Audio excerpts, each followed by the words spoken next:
Bonjour et bienvenue. Déjà merci de vous être connecté pour pour ce webinaire. Aujourd'hui, le sujet d'aujourd'hui, ça va être de voir quels sont les bénéfices du cloud en fait d'un point de vue simulation, que ça peut nous apporter, notamment en fait avec notre plateforme 3D Experience qui est basée sur le cloud.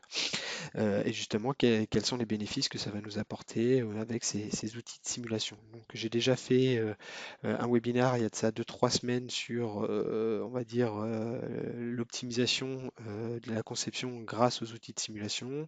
Là, on va aller en fait plus loin au niveau, on va dire, de la technique de la simulation grâce notamment avec ces outils cloud.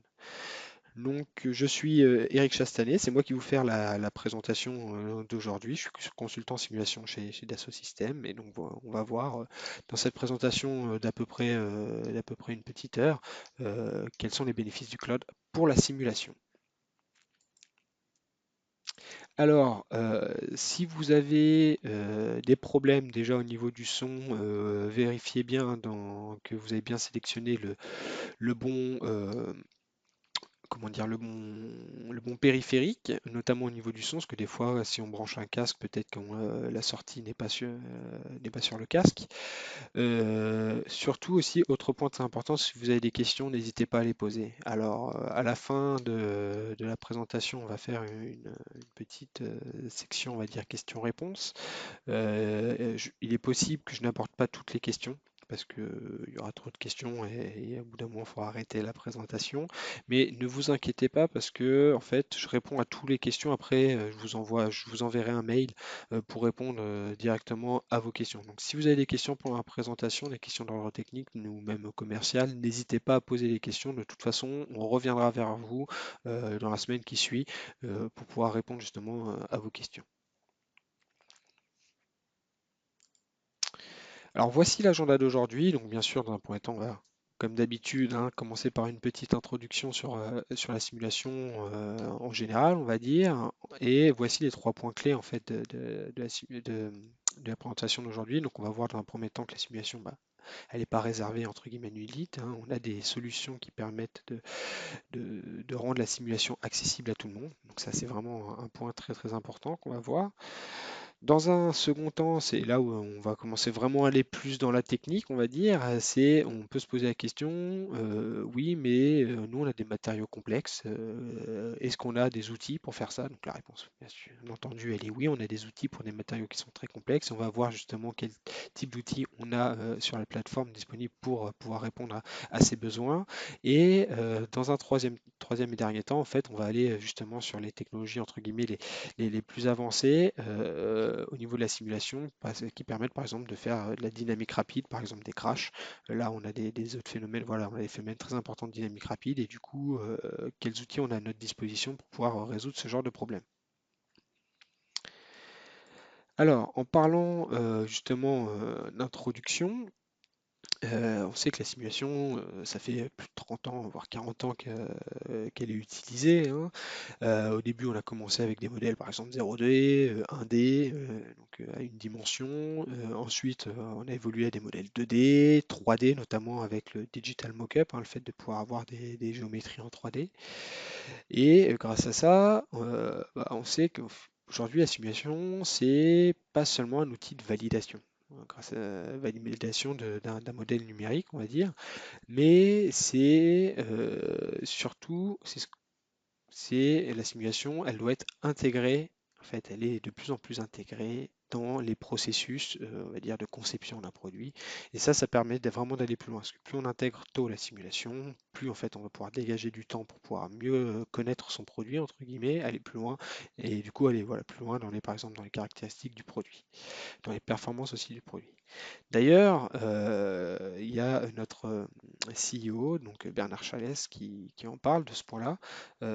C'est un article qui est sorti durant le confinement. C'est un article que vous pouvez facilement retrouver sur Internet, hein, où il parle justement de ces aspects-là de la simulation, et notamment de la vision holistique, parce que souvent on parlait de la simulation comme on va dire un domaine d'expertise, mais qu'au final, la simulation, c'est pas juste une simulation sur, par exemple, sur une poutre, mais il faut vraiment la voir de façon globale, et non pas seulement, par exemple, avec des calculs de structure. Il faut vraiment avoir une vision beaucoup plus globale. On peut très bien faire de la simulation, même pour des flux financiers, ça reste de la simulation. On peut faire de la simulation avec Excel. Voilà, il faut vraiment avoir une vision holistique de la simulation. Et c'est ce qu'on a d'ailleurs chez nous, chez Dassault Systèmes, avec l'ensemble de nos outils.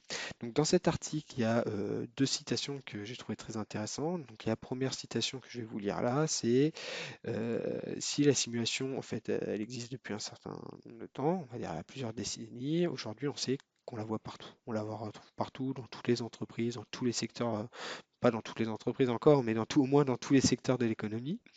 Au début, c'était principalement en spatial ou automobile, aussi en aéronautique. Maintenant, on la retrouve partout dans le médical, notamment par exemple avec la crise du coronavirus. On a vu que par exemple, on a vu beaucoup d'études de simulation fluidique pour justement pour promouvoir, on va dire, le port du masque, hein. On mettait un masque et on voyait en fait que du coup il y avait beaucoup moins de dispersion au niveau entre guillemets d'un jet d'air au niveau de la bouche, et ce qui permettait justement d'atténuer, on va dire, le risque de contamination. Donc on voit qu'au final, même voilà, avec la crise du coronavirus, que même la simulation là a un rôle, on va dire, majeur à jouer déjà pour la protection de la population. On sait qu'elle a une place centrale, hein, dans la conception. D'ailleurs, on pense que ça a succédé à la CAO. En fait, c'est la CAO plutôt qui est née d'un besoin de simulation. On sait que Katia est née parce qu'on avait besoin de définir une certaine surface pour une partie d'un avion, pour le partie du fuselage de l'avion. Et en fait, on avait besoin de cette surface, c'était pour pouvoir faire une simulation aérodynamique. Donc c'est vraiment un besoin de la simulation qui a fait en sorte qu'on ait, on va dire, des outils de CAO. Il y a donc le deuxième point qui est très important aussi dans cet article, c'est la démocratisation de la simulation. Et ça, c'est vraiment une évolution qui est très importante. Au début, c'était, on va dire, plutôt réservé à des experts parce que c'était des outils qui étaient complexes, avec de la physique complexe. Aujourd'hui, la simulation, elle est accessible partout par tout le monde. On voit de plus en plus d'outils vraiment orientés, on va dire designer, concepteur. C'est-à-dire qu'un concepteur aujourd'hui, par exemple dans le logiciel SolidWorks, qui va dessiner sa pièce à eau directement, il aura à disposition un outil de simulation qui va lui permettre de faire une simulation avec des termes simples, avec des conditions simples. Le but, c'est il ne faut pas être un expert pour pouvoir valider une pièce.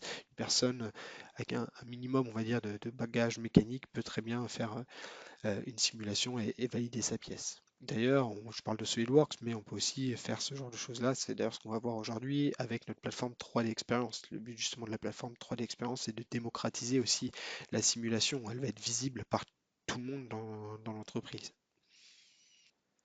Je vous ai parlé de démocratisation de la simulation. Donc voilà, on va dire l'ensemble des différents outils qu'on peut avoir. Donc c'est pas l'ensemble complet, mais une partie des outils qu'on a de disponibles, notamment avec la plateforme 3D Experience et donc notre portefeuille SimuliaWorks. Donc on a notamment, dans la présentation d'aujourd'hui, on va s'intéresser à trois de ces outils. Euh, on va avoir dans un premier temps, on va voir qu'avec Structural Designer, donc c'est un outil qui permet que tout le monde puisse faire de la simulation parce que c'est un outil qui est simple.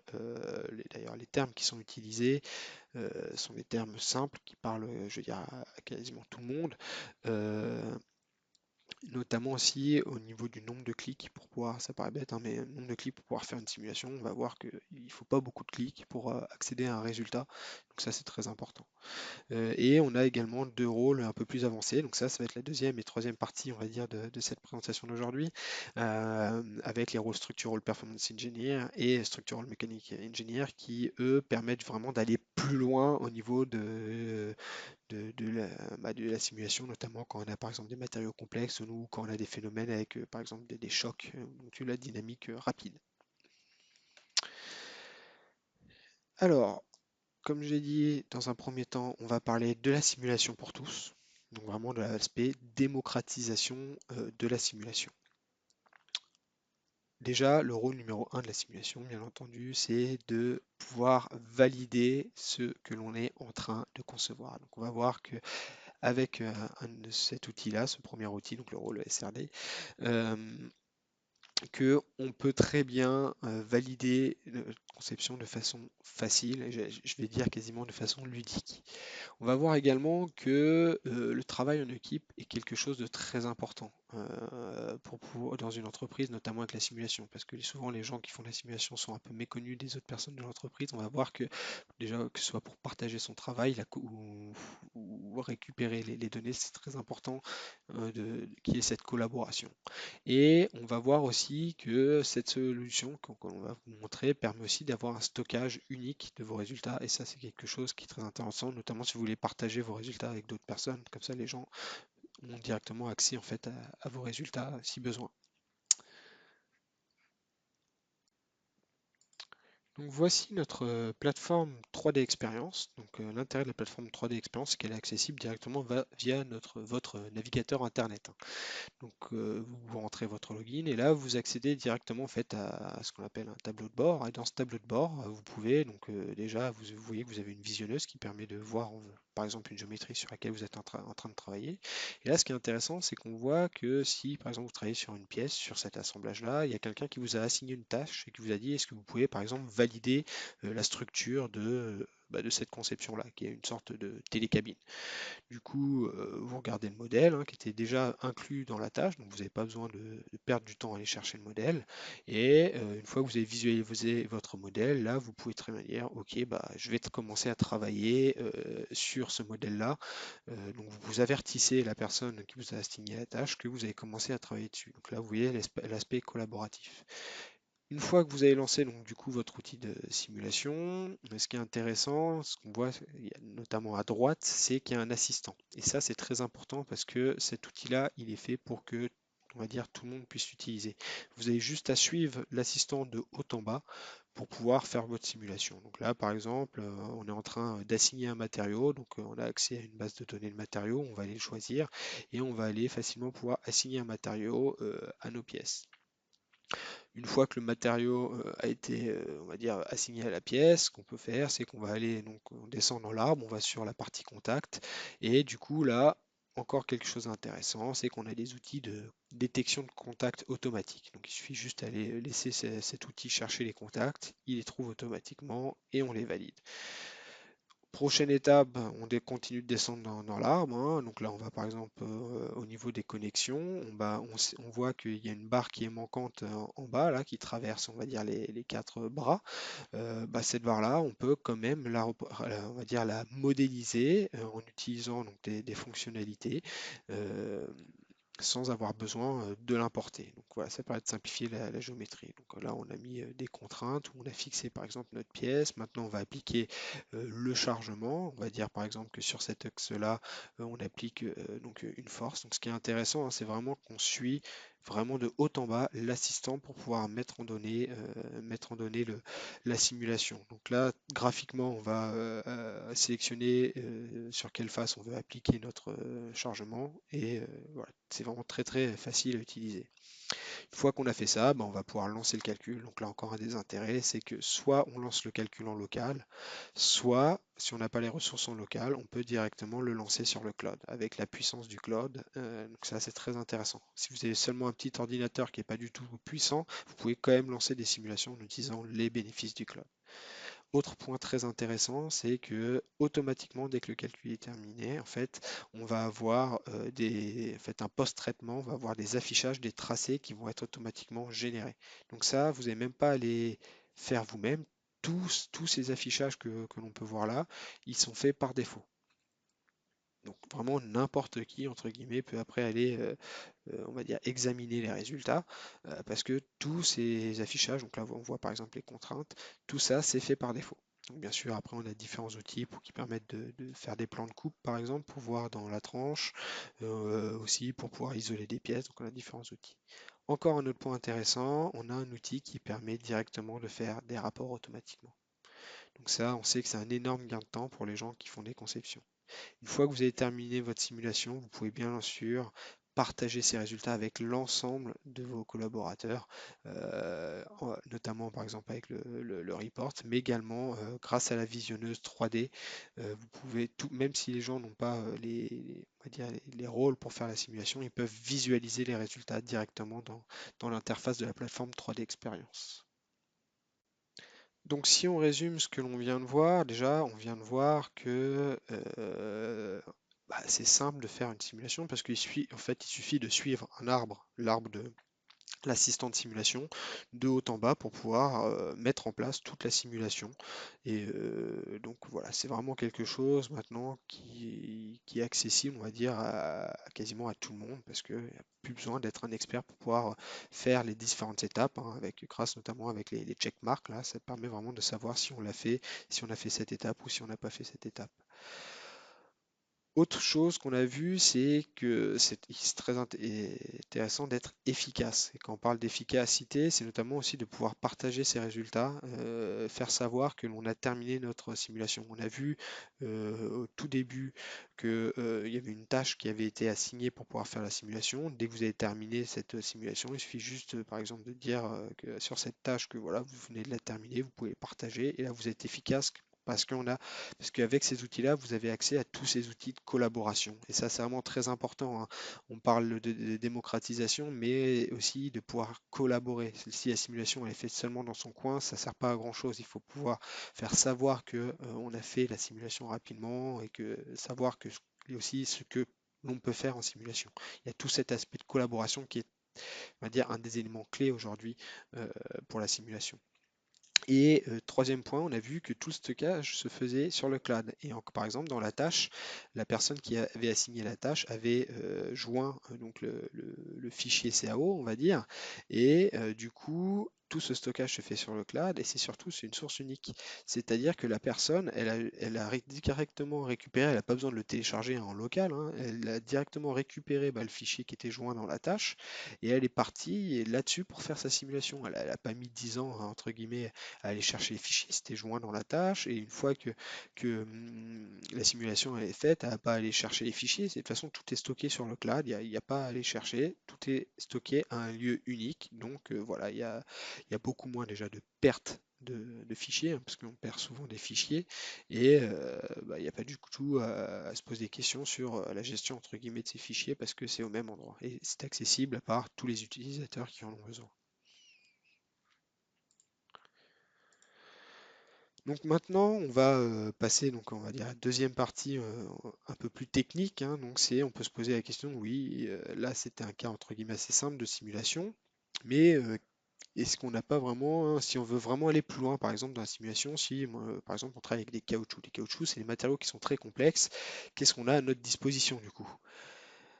Donc dans cette partie-là, dans cette deuxième partie, on va dire, on va voir que si on a des matériaux, par exemple comme du caoutchouc, qui sont des matériaux très complexes, qu'on a des outils qui permettent de modéliser ça, notamment avec des lois de comportement matériaux qui sont beaucoup plus, on va ce qu'on appelle non linéaires. Il y a aussi une autre technologie qui peut être différenciateur, c'est, là on va voir notamment avec le cas de cette roue où il y a plein de trous à l'intérieur. À partir du moment où on la déforme beaucoup, en fait, il va y avoir plein d'endroits avec des contacts qui vont se créer. Et donc du coup, on a des contacts qui sont complexes. Donc on va voir que même que si on a des contacts complexes, on a les outils pour pouvoir gérer ça. Et enfin, quand on parle de matériaux complexes, de contacts complexes, on peut avoir peur au niveau de la puissance. On dit, ah, il faut peut-être une puissance de calcul énorme pour pouvoir faire ça. On va voir que justement, grâce au cloud, on a accès à une technologie qui est vraiment puissante et qui nous permet de résoudre ce point-là.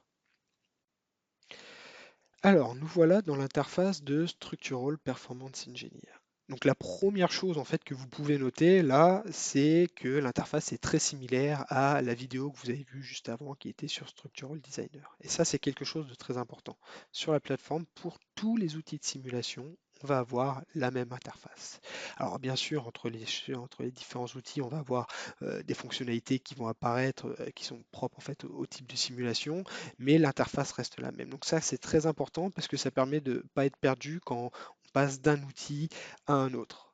Donc là, vous avez vu, hein, on a les boutons pour mettre en données notre simulation. Si je veux, je peux très bien aussi afficher un assistant de simulation pour pouvoir mettre en données ma simulation. Quand on travaille donc sur la plateforme pour mettre en données une simulation, on va utiliser principalement trois types d'applications. Donc on va avoir des applications qui sont liées au modèle.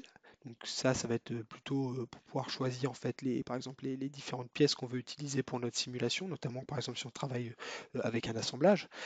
On va avoir des applications qui sont plutôt liées au scénario. Donc quand on parle de scénario, c'est plutôt les conditions limites qu'on va aller appliquer pour pouvoir faire notre simulation. Et on va utiliser aussi un troisième type d'application qui est plutôt lié au résultat, c'est-à-dire pour pouvoir analyser le calcul qu'on a fait.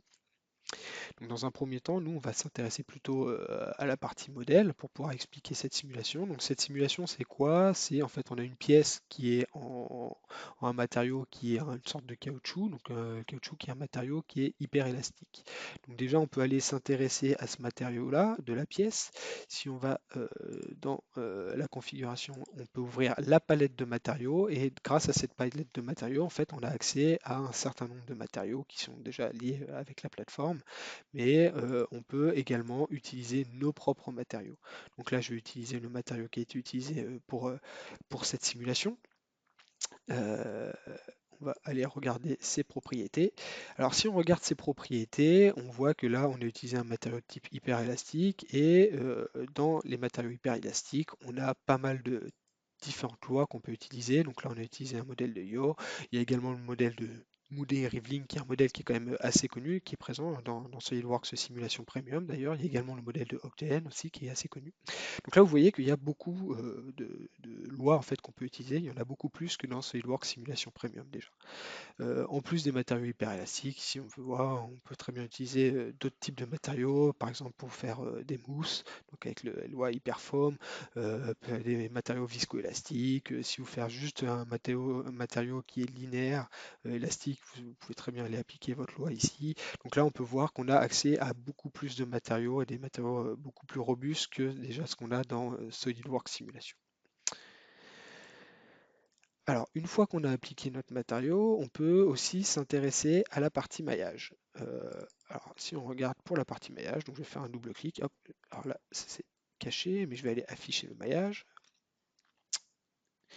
Alors si je zoome, on voit que là, le type de maillage que j'ai appliqué, c'est un maillage par balayage. Donc ça, c'est quelque chose qu'on n'a pas également dans SolidWorks Simulation, par contre qu'on l'a sur la plateforme, parce qu'on a des outils avancés. Et ce type de maillage, il est très intéressant quand on fait de la structure avec des grandes déformations, parce que ça permet, en fait, ça remplit mieux l'espace. On dit dans le domaine que ça remplit mieux l'espace qu'un maillage, ce qu'on appelle isotrope. Pourquoi? Parce que là, dans cette direction-là, on va avoir plein de petits éléments, mais on voit que dans la direction, on va dire transversale, on a étiré les éléments pour faire en sorte que ça remplisse rapidement l'espace sans avoir à mettre trop d'éléments. Donc, par ordre de comparaison, pour un ordre de grandeur, si j'avais dû faire un maillage, je vais dire à peu près similaire, parce qu'on ne peut pas faire des maillages à face carrée sur SolidWorks Simulation, on peut faire que des maillages avec des tétras, donc des triangles. Mais s'il avait fallu faire un maillage, on va dire à peu près similaire, entre guillemets, hein, il aurait fallu à peu près entre 20 fois ou à peu près 20 fois plus, 20 fois plus d'éléments pour pouvoir remplir. Donc en gros, ça veut dire quoi? Ça veut dire que c'est une simulation qui prendrait au minimum 20 fois plus de temps. Et encore, là, on a des mailles qui sont beaucoup plus résistantes à la déformation, donc ça permet en plus d'être beaucoup plus robuste là que ce qu'on aurait pu avoir avec SolidWorks Simulation Premium, par exemple.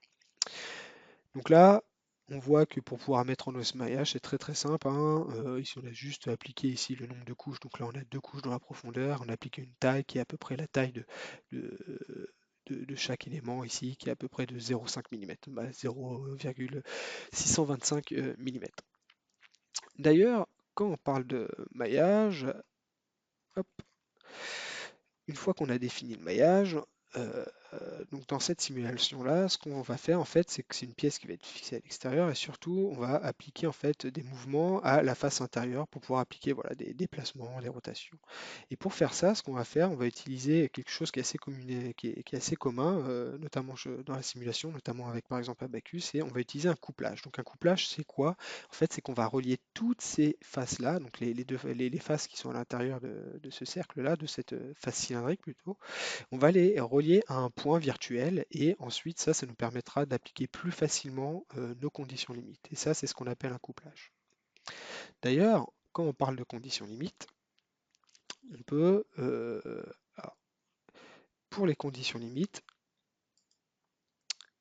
au niveau des conditions limites, donc j'ai dit qu'on avait appliqué une certaine condition limite sur l'extérieur, c'est-à-dire qu'on avait fixé la pièce. C'est une pièce qu'on a fixée par l'extérieur et sur laquelle on va faire bouger à l'intérieur. Donc on va appliquer une rotation qu'on a ici. Donc on regarde là, si on regarde le type de rotation, on voit qu'avec la flèche, on a appliqué une rotation autour de l'axe Z de 30 degrés. Et donc là, ce qui est bien, c'est qu'en plus, on a le sens de rotation. Si je mets moins 30 degrés, on verra que la flèche s'inverse. Et on a également appliqué une translation. Une translation qui est de moins 30 mm selon l'axe Y. Donc là, Z, l'axe Y, c'est l'axe vertical. Donc une fois qu'on a appliqué, on va dire, ce qu'on appelle nos contraintes, et nos fixations et nos chargements dans la terminologie de la plateforme, ou nos contraintes ou nos déplacements opposés, sur la terminologie, l'ancienne terminologie SolidWorks, simulation. On peut aussi s'occuper des contacts. Et là, on va voir également que la plateforme a un énorme avantage par rapport à SolidWorks Simulation parce qu'on a la technologie Abacus et on a accès au contact général. Alors le contact général, c'est une fonctionnalité, alors je vais c'est ici, c'est une fonctionnalité qui nous permet de dire que pour toutes les faces qu'il y a dans dans notre simulation, donc là on voit qu'on en a beaucoup, hein, parce qu'on a toutes les faces cylindriques, hein, des perforations de notre cylindre, toutes ces faces-là, potentiellement, elles peuvent rentrer en contact.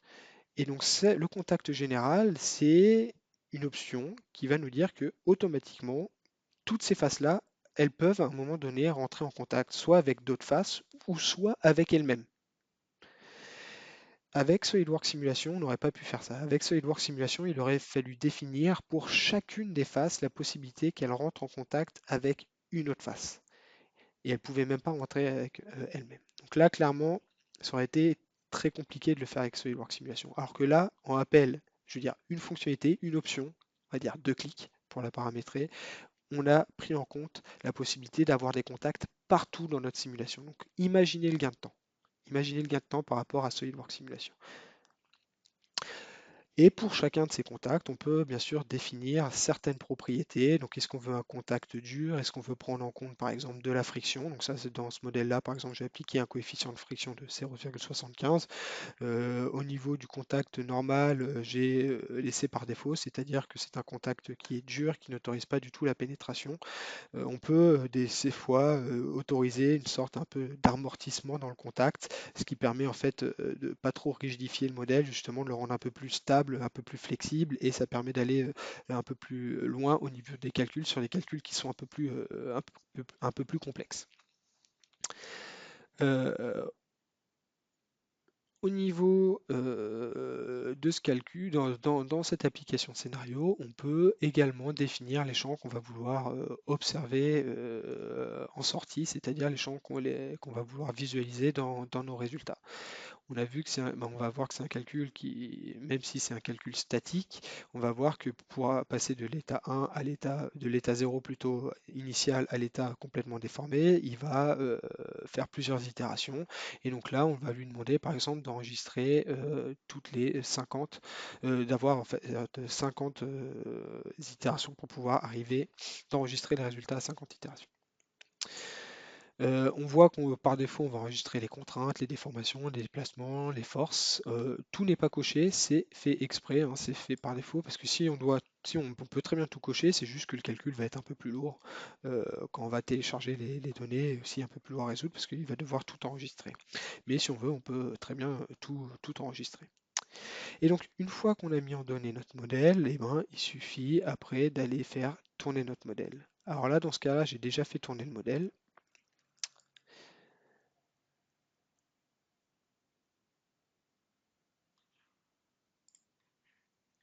Et donc, une fois que je clique sur l'application de résultats, je vais pouvoir aller visualiser les résultats de mon calcul.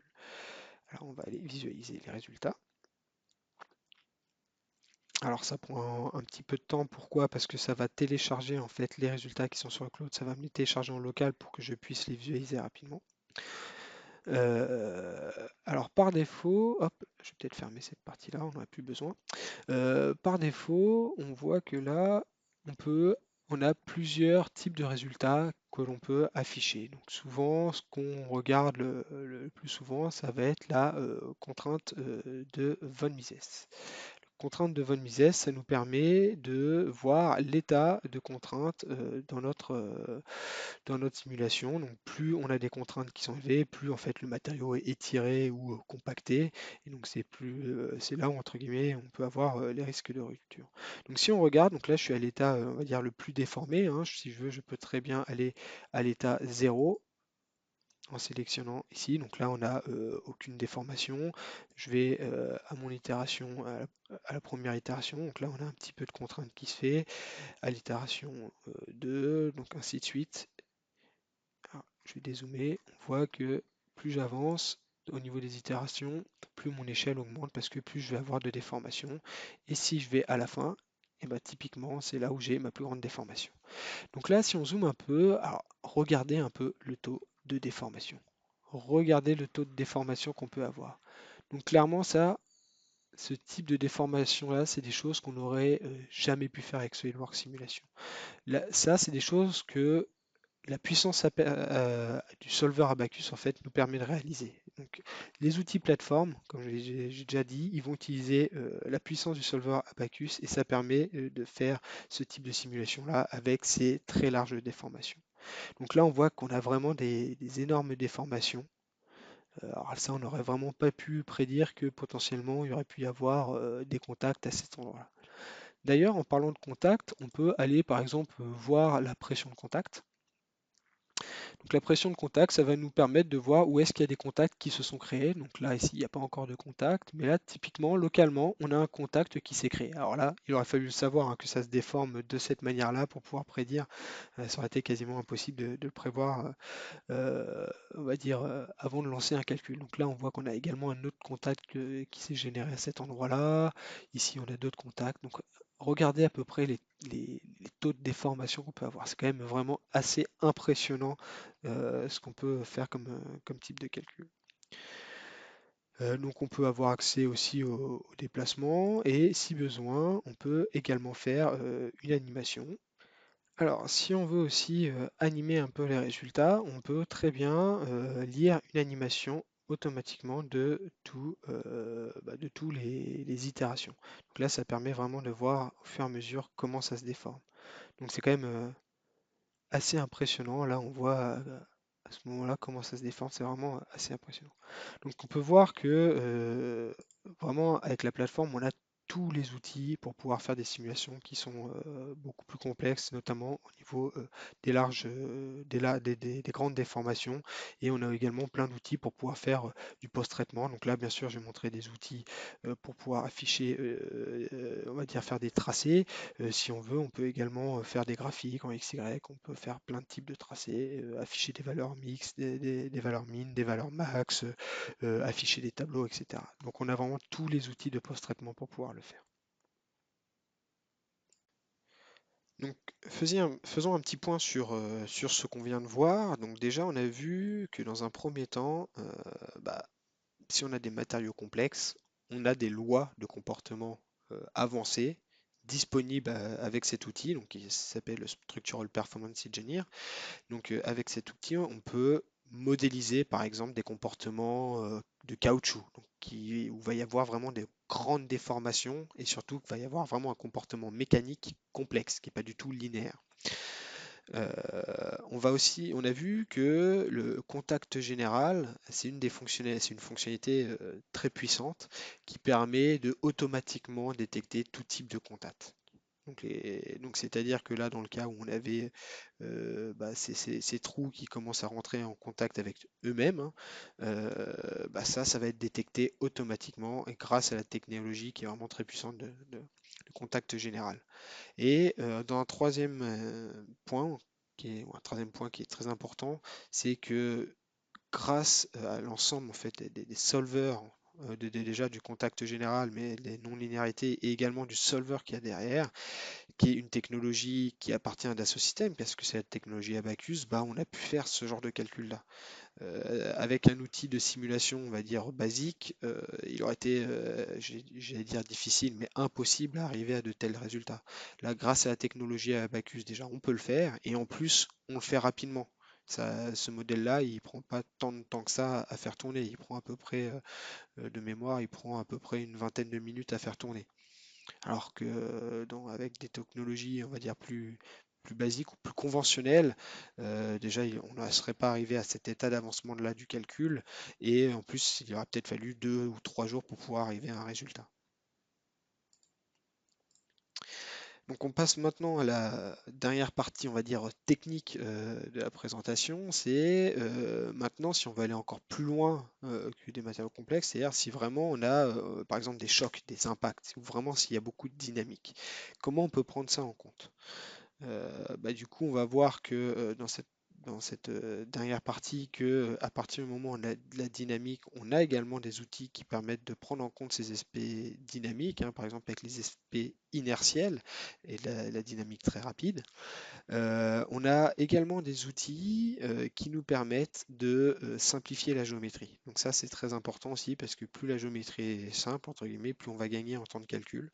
Des fois, quand on a des géométries qui sont très complexes, ça peut être intéressant de supprimer, par exemple, certaines parties de la géométrie, comme par exemple des gravures qui n'ont pas obligatoirement un intérêt mécanique. Ça va permettre d'alléger la simulation.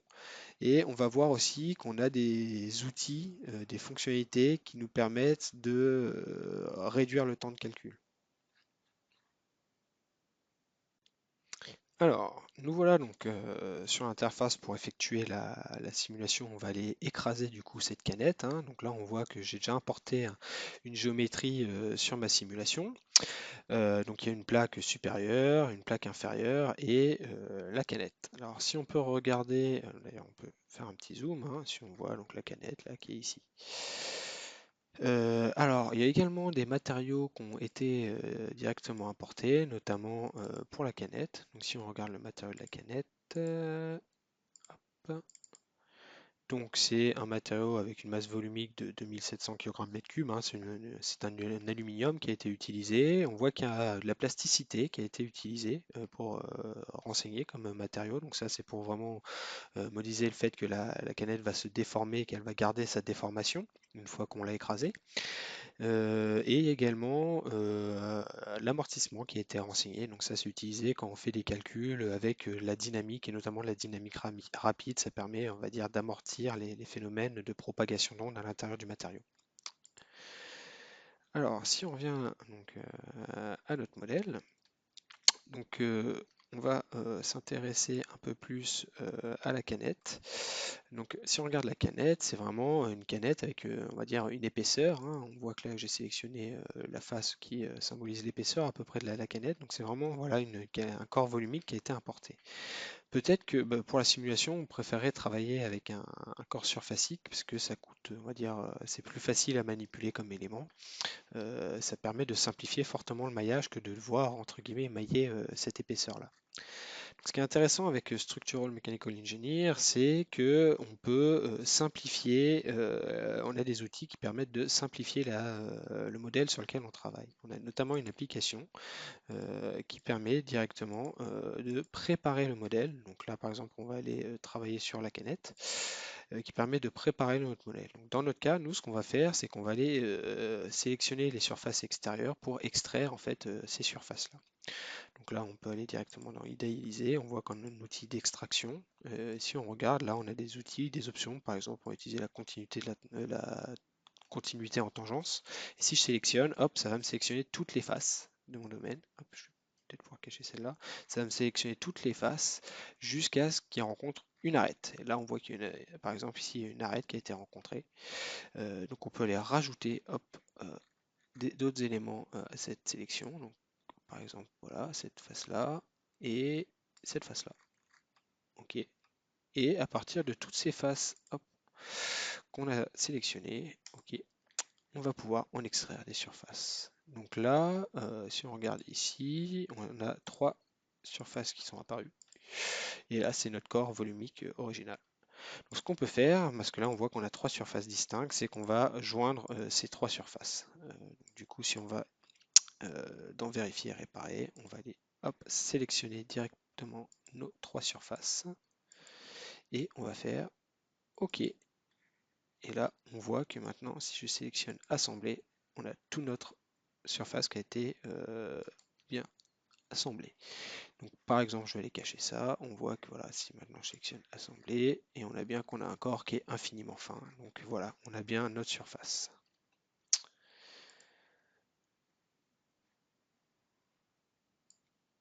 Donc maintenant, on va s'intéresser à la partie maillage. Donc nous, ce qui nous intéresse, c'est de bien de mailler cette pièce-là, hein, qui est infiniment fine. Ah bah du coup, je vais en profiter pour cacher ce corps volumique, caché pour qu'il y ait vraiment que le corps surfacique là. Et donc on va aller créer un maillage sur cette pièce-là. Hop là. On va sélectionner une application qui permet de faire du maillage et on va créer un objet de maillage. On va appliquer une taille de maille de 1,6 mm et on peut également, si on veut, bien s'aligner avec toutes les courbures, toutes les arêtes de la géométrie, aller modifier par exemple, mettre ses angles à 0 pour qu'il détecte vraiment l'émaillage. Et hop, j'ai oublié de bien sûr de sélectionner le support de maillage. Notre support de maillage, ça va être cette surface-là. Et du coup, je vais pouvoir lancer mon maillage. Ok. Et si on affiche notre maillage, je me suis trompé, hop, on voit bien le maillage qui a été appliqué à notre forme géométrique. Donc sur cette pièce, maintenant on va mailler aussi les autres pièces, hein, le support inférieur et le support supérieur. Donc pour cette pièce-là, on peut aussi utiliser, alors ça sert à rien de mailler très finement parce que ça va être considéré comme des rigid body. Donc du coup, il ne va pas y avoir de physique qui va réellement être résolue à l'intérieur, hein. Donc du coup, on va faire un maillage assez grossier pour ces pièces-là. Donc là, on peut utiliser par exemple la technique par balayage pour aller remplir ces pièces-là. Donc là, on a ces tailles de mailles de 15 mm avec seulement une couche et ça devrait suffire. Ok. On va faire la même chose pour celui du bas. Hop, maillage. Ok. Et voilà notre pièce qui est maillée. Donc maintenant que la pièce est maillée, on va retourner dans notre modèle et on va lui indiquer une certaine épaisseur. Donc pour ça, on va dans les propriétés et on va lui dire que cette pièce-là, elle a une certaine épaisseur. Donc soit on entre une épaisseur constante ou soit dans ce cas-là, en fait, on peut lui dire d'aller récupérer directement une épaisseur qui varie en fonction de la pièce. Et là, vous avez vu qu'il récupère directement le matériau de la pièce. Et là, ça va permettre d'avoir une épaisseur qui n'est pas obligatoirement constante dans notre matériau. Donc ça, on peut aussi aller le vérifier. Donc pour vérifier que vous avez bien appliqué une surface, une épaisseur, vous pouvez aller dans cette application-là. Hop, donc là, on va mettre à jour le modèle. Et on va aller créer donc, un affichage. On va afficher, d'ailleurs on appelle ça un tracé, on va aller tracer l'épaisseur sur la pièce. Donc là, hop, on met aucun, layer thickness, parfait. On va faire face des éléments. On va afficher aussi le maillage et on va faire appliquer. Et là, on peut visualiser en effet que l'épaisseur qu'elle a, elle varie de 0,1 mm à peu près à 0,3 mm en fonction de là où on est sur la canette. Donc, si on veut, on peut après, bien entendu, cacher cette visualisation pour retourner à la suite, on va dire, de la mise en données de notre calcul. Donc maintenant, je peux passer à la mise en place du calcul. Donc je vais aller, la mise en place, c'est-à-dire aller définir les conditions limites et le type de calcul que je veux faire. Donc pour ce calcul, on a dit qu'on allait faire un calcul dynamique. Donc je vais passer sur l'application scénario et je vais dire que je veux créer une étape dynamique explicite. Donc là, c'est un calcul qui va durer 0,04 secondes et je peux choisir voilà, donc, le type de l'incrémentation que je vais laisser sur automatique. C'est un calcul dynamique, d'explicite dynamique, donc c'est-à-dire qu'il va automatiquement calculer le pas de temps nécessaire pour lancer le calcul. Et en fait, il existe une option avancée, je veux dire une fonctionnalité avancée qui permet d'éviter que le pas de temps soit trop petit. Parce que pour certains pas de temps, des fois, dans les calculs de crash, il peut avoir besoin pour vraiment le résoudre d'avoir un pas de temps extrêmement petit. Mais ce qu'on peut faire, c'est qu'on peut lui dire de limiter, pour les patents vraiment très très petits, de limiter ça en ajoutant artificiellement, on va dire, de la masse. Euh, c'est quelque chose qui est souvent utilisé pour accélérer le calcul. Donc c'est cette fonctionnalité qu'on va utiliser pour du coup accélérer le calcul dans notre cas.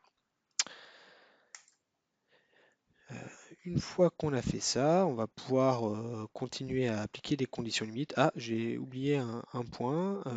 Ce qu'on va faire, c'est qu'on va retourner dans notre modèle et en fait on va, donc je vais cacher celui-là, et on va appliquer ici un couplage, c'est-à-dire qu'on va lier toute cette surface à un point. Ce sera plus facile après pour appliquer les conditions limites. Donc pour faire ça, on va dans connexion et on appelle ça un couplage. Du coup, on va dans connexion, on va sélectionner cette face-là. Et une fois que la surface a été sélectionnée, en fait, on va lui dire de créer un couplage cinématique, c'est-à-dire qu'en fait, on va coupler tous les éléments, voilà, tous les éléments par rapport à ce point-là. Donc, c'est-à-dire que si on applique une translation sur ce point-là, il va être répercuté sur tous les éléments de la face. Et on fait OK. Donc là, on a créé notre couplage qui est bien ici. Donc, on va revenir dans notre scénario, application. Et vu qu'on est sur un calcul en dynamique, si on applique directement une translation, ça va créer en fait, en termes de mathématiques, une accélération infinie. Donc pour appliquer en fait cette translation, on va créer en fait une étape de lissage. Donc pour faire ça, on va créer du coup, on va dans voilà, notre étape de configuration et on va créer du coup notre étape de lissage. Tu vois l'étape, donc là, on va dire 0, notre hop, ce qui nous permet de créer ce genre de courbe-là. Donc, on va maintenant pouvoir appliquer notre chargement, ou notre déplacement sur la face du haut,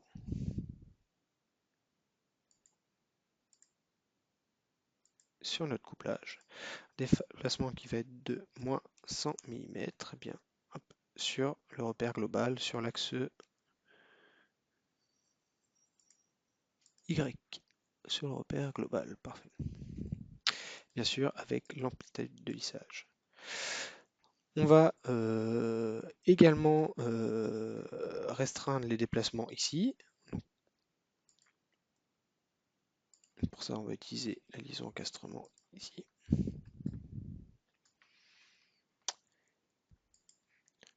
Et on va également restreindre les déplacements dans les directions, on va dire, selon l'axe X et l'axe Z au niveau d'ici. Parce que là, on a appliqué une translation dans cette direction-là, qui est selon l'axe Y, mais on ne les a pas restreints, on va dire, sur les autres axes. Donc cette plaque-là, elle peut partir en fait à gauche ou à droite.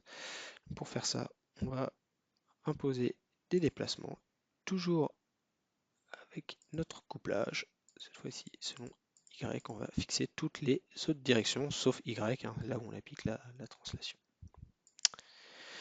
Donc maintenant, on a mis tous les déplacements, on va dire, et conditions limites. On va également gérer la partie contact. On va du coup déclarer certaines propriétés de contact, hein. On va dire qu'il y a un contact tangentiel qui se fait avec un certain coefficient de frottement, qu'on va mettre à 0,2. Et on va utiliser la fonctionnalité de contact général qui permet, elle, de détecter automatiquement s'il y a des contacts qui vont se créer et quand il y a des contacts qui vont se détacher. Donc ça va vraiment créer, reproduire le fait qu'à certains pas de temps peut y avoir contact et après peut ne plus y avoir contact, etc. Donc c'est vraiment une fonctionnalité très puissante qui est liée qui est liée en fait à la technologie Simula. Donc pour ce contact général, on va bien sûr spécifier les propriétés de contact qu'on vient de définir. Et voilà. Et une fois qu'on a fait ça, du coup, il suffit juste d'enregistrer, bien sûr, la simulation. Et il suffit juste d'aller maintenant lancer le calcul. Donc pour lancer le calcul, il suffit d'aller dans la fenêtre simuler et directement cliquer sur l'onglet simuler. Donc on choisit si on veut le lancer en local ou sur le cloud. On peut choisir aussi le nombre de cœurs sur lancer et il suffit de cliquer OK.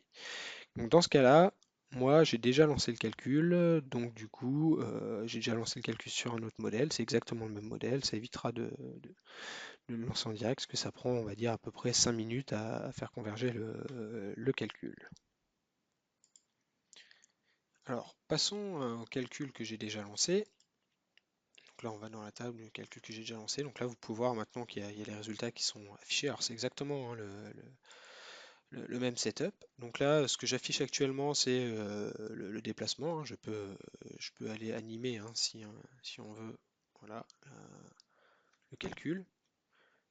Donc on voit que là, on a toutes les étapes du calcul qui ont été sauvegardées. Donc si on veut, on peut paramétrer plus ou moins on va dire de sauvegarde d'étapes intermédiaires.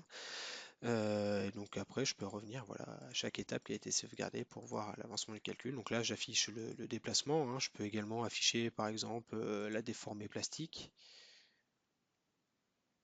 Je peux aussi afficher par exemple tiens, je vais sortir de l'animation. Je peux aussi afficher par exemple les contraintes de von Mises. À l'intérieur, sélectionner l'étape qui va bien. Et je peux aussi, par exemple, là on voit que ici ça me cache l'affichage, donc je peux très bien aller aussi dans les groupes d'affichage si je veux, et aller hop, placer la sélection et aller cacher voilà, les parties supérieures et les parties inférieures de la canette au niveau de l'affichage pour pouvoir vraiment aller plus en profondeur au niveau de l'analyse de mon calcul. Alors, reparlons des points principaux, des trois points principaux que l'on a vus on va dire dans l'exemple. De la canette. Donc, on a vu déjà que la technologie Abacus avec le solver explicite, ça permet vraiment de résoudre des problèmes qui sont vraiment très complexes avec des très grandes déformations, là où il y a de la dynamique, parce que quand on a écrasé la canette, on a fait ça rapidement, entre guillemets, la simulation c'était 0,04 secondes, donc c'est un événement qui est très, très rapide. Et donc cette technologie, voilà, ça permet vraiment de résoudre ce genre de problème et de façon efficace, parce que les temps de calcul étaient quand même intéressants. On a également vu que avec le package Structural Mechanics Engineer, on a accès à un outil qui nous permet de préparer la géométrie. Et ça, c'est très important pour pouvoir essayer de faciliter au maximum le calcul, le simplifier et également aller plus vite. Donc ça fait partie aussi un peu des performances. Et aussi, on a vu qu'on a utilisé des fonctionnalités de maillage, par exemple comme du maillage cog, donc, qui sont voilà, d'autres types de maillage que les maillages entre guillemets volumiques et aussi qu'on a utilisé des technologies qui permettent, des fonctionnalités qui permettent d'accélérer le calcul, notamment par exemple avec le mass scaling ou l'ajout de masse en local, ce qui permet voilà, en fait, voilà, qui sont des astuces pour pouvoir accélérer le calcul, pour pouvoir voilà, avoir un calcul aussi complexe, mais qui prend pas autant de temps, qui prend, on va dire quelques dizaines de minutes pour pouvoir résoudre ce genre de phénomène-là. Donc la présentation, on va dire, touche à sa fin. J'ai quand même fait un résumé des différents points que l'on a abordés aujourd'hui. Donc on se rappelle que dans un premier temps, on a abordé le thème de la simulation pour tous. Donc j'ai montré une solution qui permet donc déjà de valider une solution, parce que c'est valider une conception, excusez-moi, parce que c'est une solution de simulation. En plus, comme cette solution elle est intégrée, on va dire, dans la plateforme 3D Experience, on bénéficie de tous les avantages qui sont liés à la collaboration pour pouvoir, par exemple, partager ses résultats, notamment aussi avec les tâches dans un projet, qu'on peut assigner une tâche dans laquelle on assigne également un fichier, et aussi qu'on a du coup les avantages de la flexibilité du cloud, hein, parce que vu que les données sont stockées directement sur le cloud, on peut donc joindre, on va dire, le fichier par exemple de l'assemblage, bah, c'est directement stocké sur le cloud et on va directement utiliser cette donnée. Il n'y a pas besoin on va dire, d'éparpiller les données un peu à droite à gauche, tout est stocké au même endroit. Donc ce rôle-là, il s'appelle Structural Designer et son trigramme, c'est le SRD, c'est ce qu'on voit à droite. Ensuite, dans un second temps, dans la présentation, on est allé, on va dire, on est allé plus loin dans la simulation en abordant le terme des matériaux complexes et notamment grâce on va dire, aux lois de comportement non linéaire qu'on a accès, grâce au rôle donc Structural Performance Engineer, ou son trigramme c'est SFO.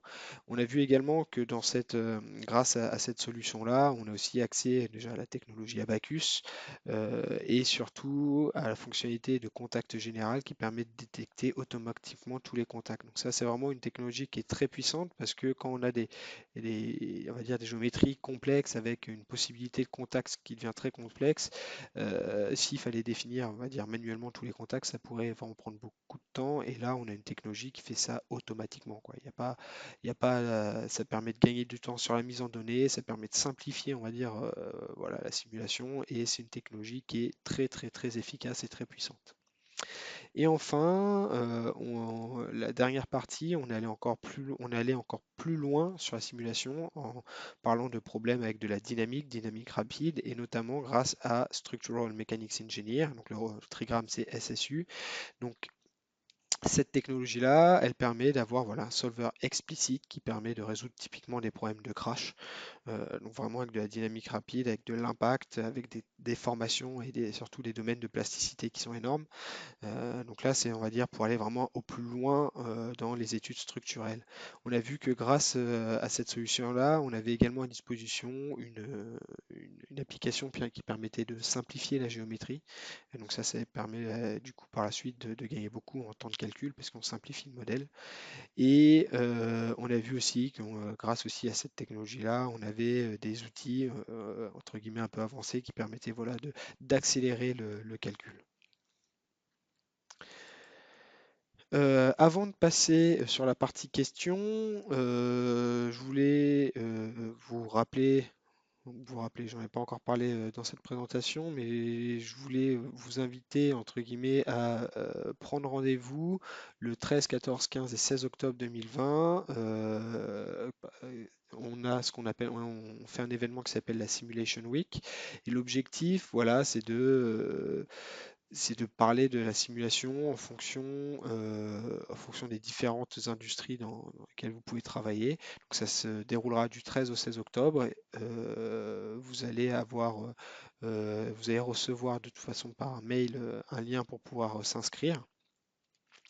Donc durant cette Simulation Week, vous pouvez directement commencer à vous inscrire et surtout planifier un rendez-vous avec des experts qui vont passer du temps avec vous, sur lequel vous pourrez parler directement de vos problématiques que vous avez liées à votre industrie. Et donc là, voilà, vous allez vraiment avoir accès directement à des conversations privées avec des experts de chez nous pour pouvoir parler justement des applications de simulation. Donc surtout, inscrivez-vous à cet événement, vous allez apprendre beaucoup de choses.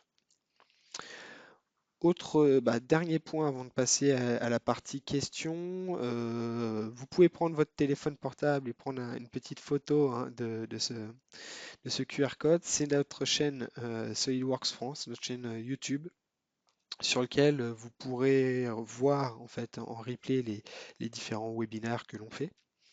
Il y a déjà beaucoup de webinaires qui ont déjà été postés sur des sujets similaires comme la simulation, ou même sur d'autres sujets plus généraux, ou sur la 3D expérience, sur les outils SolidWorks. Donc n'hésitez pas à vous abonner à cette chaîne hein, et vous allez comme ça vous recevrez les notifications dès qu'il y aura du nouveau contenu sur la chaîne. par exemple, ce webinaire qui est enregistré, déjà vous aurez accès à un replay dans les jours qui suivent. Vous allez recevoir par mail le lien pour pouvoir voir le replay. Et encore un petit peu plus tard, on va mettre du coup le replay directement disponible sur la chaîne YouTube. Alors passons à la partie questions. Donc j'ai très bonne question sur notamment sur le rôle Structural Performance Engineer. Donc c'est le deuxième rôle de simulation qu'on a vu quand les matériaux étaient complexes. On demande est-ce qu'il est possible de faire de la dynamique avec ce rôle? Eh ben, c'est une très bonne question. En effet, on peut faire de la dynamique. Alors quelle est la différence du coup entre la dynamique que l'on peut avoir dans la deuxième partie qu'on a vue et dans la troisième partie? En fait, on peut faire de la dynamique, mais cette dynamique-là, en fait, elle sera intéressante quand les mouvements ne seront pas trop rapides, entre guillemets. Par exemple, si on parle vraiment de crash où il y a vraiment beaucoup d'efforts inertiels avec énormément d'impact, là, on atteindra en fait les limites de la solution, on va dire intermédiaire. Et là, en fait, la partie explicite qu'on a vue du coup dans la troisième partie, elle sera beaucoup plus intéressante. Mais en effet, on peut faire du coup de la dynamique avec Structural Performance Engineer. Euh, alors, on a vu une autre question que j'ai, c'est on a vu que l'on peut collaborer avec la première solution. Est-ce qu'on peut le faire avec les autres solutions présentées? En effet, très bonne question. En effet, ce que l'on a vu, ce qui est valable en fait avec donc la première solution qu'on a vue avec Structural Designer, le fait d'avoir une tâche à accéder donc à la plateforme, échanger les résultats, les faire visualiser directement sur la plateforme, bien sûr, bien entendu, tout ça c'est également disponible avec les autres rôles. En fait, c'est même pas dans les rôles qu'on vend, si c'est dans les rôles qu'on vend, mais c'est des choses qui sont tout à fait disponible à partir du moment où vous aurez Structural Mechanical Engineer, vous aurez de toute façon tout l'aspect collaboratif qui seront dans la base des fonctionnalités liées à la plateforme. Donc oui, vous avez bien sûr, bien entendu, en fait tous les avantages du cloud, de la collaboration, du stockage qui sont avec les deux rôles qu'on a vus. Est-ce qu'on peut avoir plus d'informations, non, ou est-ce que l'on peut, excusez-moi, où est-ce que l'on peut avoir plus d'informations sur les outils présentés dans ce webinaire? Eh bien, ça, c'est une bonne question. Eh ben, tout simplement, vous pouvez alors, soit contacter votre revendeur, si vous avez déjà un revendeur, euh, qui pourra lui vous donner bien sûr des présentations et des informations là-dessus. Vous pouvez aussi aller sur le site internet de SolidWorks et de Dassault Systèmes, mais de SolidWorks principalement. Et là, vous aurez accès bien sûr à tout ce que l'on a dans notre portefeuille SolidWorks et vous pouvez avoir voilà, des flyers, des informations, des datasheets sur les solutions que je viens de présenter aujourd'hui. Il y a notamment une section sur la simulation et bah, dans cette section, dans cette page qu'il y a sur la simulation, vous allez avoir bah, tous les outils que j'ai présentés aujourd'hui. Je vois que le temps tourne, du coup, je vois aussi qu'il y a d'autres questions. Euh, je ne vais pas y répondre tout de suite, j'y répondrai plus, entre guillemets, personnellement. Je reviendrai vers vous un par un, par mail. euh, Parce que là, du coup, je vais devoir terminer ce webinaire.